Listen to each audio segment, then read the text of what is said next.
हा आहे सोमवारचा व्हिडिओ. खूप लेट झाला एडिटिंग करायला, तर वेळच नव्हता म्हणून मग आत्ता करते. इथं रविवारी संध्याकाळी शेंगदाणे भाजून घेतले, साबुदाणे भिजत टाकले मस्त असे, आणि सकाळी ते जास्त भिजले. मी आधी धुतले, तर धुवायचे असतात साबुदाणे की नसतात ते मला कमेंटमध्ये नक्की सांगा.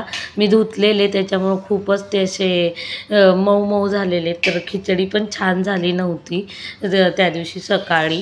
मग थोड्याच साबुदाण्याची खिचडी बनवली बटाटे टाकून. हे बघा अशी चिकट अशी झाली, अशी मोकळी झाली नव्हती. तर संस्कृतीला इथे ड्रॅगन फ्रूट कट केलेलं, आणि संध्याकाळचं आम्ही 8:30ला गेलेलो मंदिरमध्ये पाया पडायला देवाच्या, शंकराच्या. इथे यांना लेट झालेला म्हणून रात्री गेलेलो, तर इथे दर्शन घेतलं महादेवाचं, आणि छान असं मस्त प्रसन्न वाटलं. आणि इथे वरण भात ताक आणि मसाला पापड होता. चलो बाय.